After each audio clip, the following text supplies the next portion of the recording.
there is a time in life you hope that in a serious country like ours, there are things you do not need to spend time on. I mean, there are retired presidents across the continent. In Nigeria, there are, I think, 3 or 4. President Kikwete is here in Tanzania. In Botswana, there are quite a number. In Mozambique, there are quite a number. You know, the kind of pettiness that we have seen this weekend and primitivity in addressing the retired president is shocking. We chose democracy. We know that our current president and his team did not support this constitution, but they swore to protect it. And it provides an opportunity for all of us to respect freedom of expression and freedom of association. Our party leader is going nowhere, and our party leader will continue to express himself. It is his constitutional right. In fact, you can go ahead and do what you please, because the kind of behavior we have seen from elected leaders is shocking. We must uphold the decency of difference, that we can have differences, but we can be decent about it. Even the language that is being used by some of these leaders in reference to President Kenyatta is shocking. Even we ourselves as members of Jubilee, and we have said this before, and maybe because we are a party that has governed, we will not even allow and encourage our members to use that kind of language against President William Ruto, because it's indecent, it's unbecoming. We want to build a decent society, and a society that upholds truly the principles of democracy and decency. You know, the retired president makes one phone call, and the government screams the whole weekend. What kind of people are these? And you know, we are reading now, the Kenya National Bureau of Statistics, a public sector government agency, has told us clearly with data and statistics that 2/3 of the stories they have been telling us are just blatant lies. On a weekend when senior members of your party are announcing that they will not defend their seats on your party's ticket, when it is clearly displayed to the world that you are a sinking ship, would you be spending your time insulting your predecessors? It's amazing. We want to ask these brothers and sisters of ours in government, there's work to be done, a lot of work to be done. Let's focus on that work and build our country. President Kenyatta is retired, he is a member of Jubilee, he is going to be a member of Jubilee, and he's playing his role as a member and the leader of Jubilee. Leave him alone. Let him carry on with his businesses. You have a country to run, you have a government to run. I mean, tell us about all these goons walking around with police officers.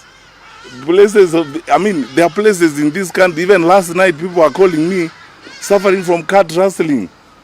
You know, people have lost animals and livestock and so on.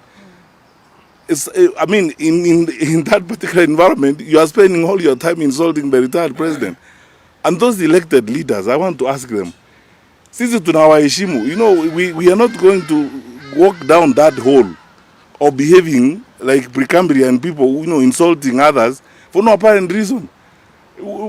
Tutawaheshimu, hatuwezi kuwatusi, lakini tafadhali, you know, let's build a modern country. Kenya is a serious country. When you see the kind of arguments we're having, it's a joke. What is going to happen when we have 2 or 3 or 4 retired presidents? How many are there in Nigeria? Retired presidents who are going about their businesses. In the US, in the UK, there are 6 prime ministers who have left office, who go to BBC, they go wherever, there are programs. President Clinton has been retired for I don't know how many years. He attends the Democratic Party convention every year. President Obama, the same thing. They campaign for their candidates. And the world has not come to an end. Then in Kenya, some people whose world view is essentially a village view. You know, they are now busy insulting President Kenyatta for just making a phone call. 2 last points. My fellow Kenyans, when you see this language and you see these people talking like this, you must be asking yourself the question that I'm asking myself. Do you want another 5 years of this arrogance and self-destructive hubris? No. Another 5 years of that? No. No way. Is that how we are going to live? I mean, a retired president makes a statement and is insulted the whole weekend. What are we telling our children? What are we telling our young people? That is the kind of country we want to have? Sasa sisi kama Jubilee, kiongozi wa chama chetu ako kwa ofisi halali, ndio kiongozi wa chama chetu, tutakuwa na yeye, atakuwa mwanachama wa Jubilee, atakuwa kiongozi wetu, na sisi wanachama tunataka aendelee kuwa kiongozi wetu mpaka wakati ule yeye mwenyewe atasema anataka kufanya mambo mengine. Tafadhali fanyeni kazi yenu, jipange na mambo mingi yenu huko. I thought you would be panicking about even some of the members of your party who joined us in Narok. And they were telling us they are leaving that sinking ship. And we said we welcome them. And I want to use this opportunity again to say we welcome them because they are fellow Kenyans. Tunawakaribisha. Twende mbele because you know who can tell you more about an institution than those who are inside who are fleeing it. So tufanye kazi ile iko the way President Kibaki used to say, let's focus on the work we have of building our country and let us ensure that everything is going well. Finally, I want to use this opportunity to say this. If you actually needed a reason to know how this administration is totally out of touch with reality, look at Finance Bill 2026 they are published. Mitumba traders will be taxed. We have introduced you. I don't know where they live. They live in some alternative universe. But my parting words are these, fellow Kenyans: don't lose hope. Don't give up hope. 14 months down the road, we will turn the corner. We are going to change things. Our country is great. It has no problem. We are better than this, and we are ready to recover our country from the hands of these fellow Kenyans who have different interests from those that all of us have. But we will engage with them in respect and respect the officers they have because we respect our constitution. And we ask them to do the same. As I said here, some of the language they use, even we who are in the opposition cannot use it against President Ruto. Because that is not how our country grows. Na tunawaeleza tafadhali. Let us espouse the decency of difference. You can be on different sides of the argument, but be decent about it. And for those others, like those elected leaders who are speaking as they are speaking, please grow up. Please grow up. Kenya is a serious country. We are 63 years into independence. Grow up. Conduct yourself as leaders. Thank you. Yeah. Yes, we'll take questions, and I want to announce that 2 or 3 of us will be here to address the local language stations. Zach and one other member of our NEC will be here to address local language stations after this, basically, to translate this. Yes, sir. Yes, sir.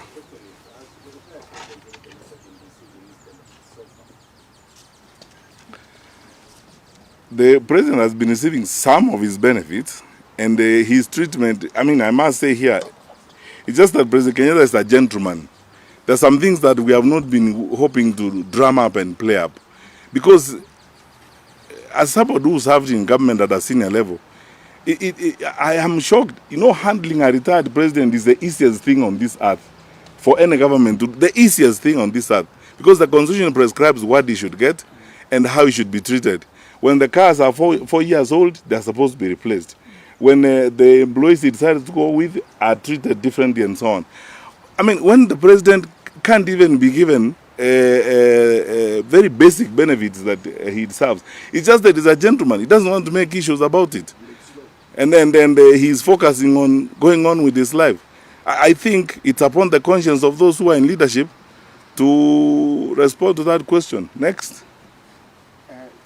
We just wanted to know the issue of Kalau. Are you going to field one candidate as the united opposition? First of all, on Olkalau, by the way, we've heard and we have told, we have people in the field who are documenting information.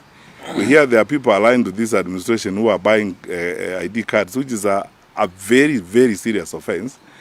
And they have already started what they are very good at, bribery and pouring money and, running around households and giving people money. That's what they are famous for. And we are asking the members of the public in Olkalau, please, the money is yours that is being stolen. That's why there's no money in school. That's why we have challenges in hospitals and so on. That money has been diverted to come and bribe you. So if you take it and spend it, you're not making a crime. It's your money anyway. But we are in consultation. Our NEC as Jubilee will meet tomorrow, and we will consult. We are members of the United Opposition conscientiously. We have decided to be part of the United Opposition. We will consult with the other NECs of the United Opposition parties.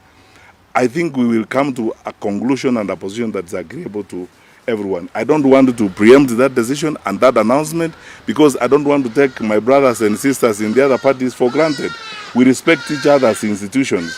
They are doing their own meetings. We will do our NEC tomorrow, and then we will converge and take a position together, which we will communicate to the public. That's how we would like to operate. Will we see the president hit the road on Mount Kalau? Now you're asking a different question by which you are putting the cart before the horse, my friend. Yes. My name is from One of the issues that members of the government, especially the Minister for Interior, was accusing the president is supporting the opposition. And there has been talk of the former president, having a hand in this new outfit called Linda Mwananchi. Is that something you're aware of? Is that an outfit you're open to work with in the future? First of all, there are two questions in one. First of all, Jubilee is a party in the opposition. Uhuru Kenyatta is the party leader of Jubilee. So how can you accuse him of doing what his position is supposed to be, namely leader of Jubilee? How is he committing a crime by supporting his party, which is not in government? Jubilee, we are not in government. We are not part of government. So how can you accuse us and accuse our party leader of doing what he's supposed to do as our party leader? Secondly, about the activities of the president, to the best of my knowledge, and I want to confirm here, our president is a very law-abiding citizen, doing his judicial responsibility as the leader of Jubilee, consulting with Jubilee leaders and working with Jubilee leaders. Will we as Jubilee work with leader Mwananchi? Of course, we will work with all people who want change in this country. Yes. We'll work with all people. I mean, I don't know how many of us would like to see this administration in power 1 minute longer. We will work with everybody who's in that particular mold. And then Linda Mwananchi is very much in that particular arrangement. We will work together. Next. Emmanuel. Just one question. The president is addressing the parliament in Tanzania. What would be your reaction to that? I wish he was exporting good manners.